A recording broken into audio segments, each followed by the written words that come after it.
Shikra is a B&M steel dive coaster located at Busch Gardens Tampa Bay. The name is derived from the word Shikra, which is a type of bird found in Africa and Asia. These birds are known for diving vertically for their prey. Opening in 2005, Shikra was the first dive coaster in North America. It was also the first dive coaster to feature an inversion, a splashdown element, and a 90-degree drop. One cool fact is that when the coaster first opened, the trains originally had a floor similar to the trains on Oblivion at Alton Towers. In May of 2007, Busch Gardens closed Shikra for the floorless conversion. By mid-June of that same year, Shikra reopened with new floorless trains as well as a modified station with retractable floors. I rode both versions and the floorless trains made a big difference. Shikra is located in the Stanleyville area next to the Stanleyville's train station. When you first walk up to Shikra, you see firsthand how tall this coaster is. If you've never seen a roller coaster this tall, it can look intimidating at first, especially if you're watching people on that first drop. The area complements Shikra perfectly. I like how the Zambia Smokehouse interacts with Shikra's second half. You can enjoy your meal outside while watching Shikra go through the splashdown. It's a pretty cool experience. Speaking of which, I believe the splashdown is the centerpiece of the area. It's where the ride interacts with parkgoers the most. With how hot Florida can get, this is a great way to cool down. There are warning signs all over the area if you're not trying to get wet, so make sure you're paying attention as you walk by. When you walk into the queue, there are two parts. The first half consists of switchbacks, and the second half has a small incline to the top where the two stations are located. I mostly go on weekdays, so I haven't seen them use the second station in a while. The trains fit 8 people per row with a total of 3 rows. The restraints are your typical over-the-shoulder restraints. I didn't have much of an issue with them. You start off the ride with a small drop that curves to the right, and then climb the 200 feet lift hill. It's a fairly steep hill, and I remember it freaking me out when I first rode this way back in '05. When you get to the top, you're greeted with a lovely panoramic view of Tampa and the surrounding areas. You make a slow 180-degree turn and approach the holding brake.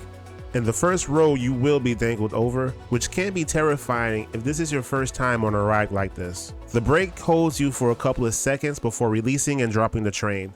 You get a sensation of free fall, especially in the front row. In the back row, you get flung over the edge, so you get whip as well as airtime. The first drop is surprisingly the best part of Shikra. I mean, as a dive coaster, it better be. After the first drop, you swoop up a large Immelman, a pattern that will be forever repeated in future dive coasters. I like how floaty it feels at the top of the Immelman, and the follow through is very smooth. You then drop down and swoop up to the mid-course brake. You do get slowed down, but unlike the first drop, there's no holding brake. You immediately drop down the second drop into the tunnel. It looks cool when you're watching it from the outside. After exiting the tunnel, it makes a sweeping right turn into the splash zone. On ride is nothing special, but off ride, guests can choose to get wet. This is one of my favorite things about Shikra. It's basically a 2-in-1 attraction. After the splashdown, the track rises up into a helix which takes us to the final brakes. And just like that, your ride on Shikra comes to an end. If you're enjoying this review, make sure to like this video and consider subscribing to Coasters and Travels. Your support goes a long way. The things I like about Shikra. The first drop is very thrilling, as it is a 90-degree drop. Vertical drops are always a good time. For being a roller coaster that's 19 years old, it's pretty smooth. I've had some rides where the second drop almost felt like the first drop, especially in the back. Speaking of which, I greatly enjoy the back row on both drops. It's definitely the most intense row, so if you're a coaster enthusiast, this may be the row for you. I mentioned this earlier, but I like the overall ambience of the area. Shikra isn't really a themed coaster, but the area itself is nicely themed around it, and I really like how the ride interacts with parkgoers with the splash area. Things I don't like about Shikra. Personally, there's not much I dislike about the ride, but I'll give some caveats.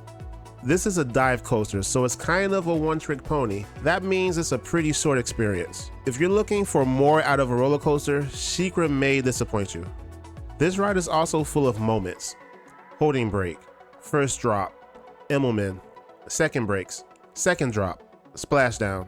Because of that, there's no consistent pacing. Although, to be honest, a ride like this doesn't need the pacing of Iron Gwazi to be a good coaster. If you overlook the shortcomings and enjoy Shikra for what it is, you will have a good time. Shikra at the end of the day provides a unique experience at Busch Gardens.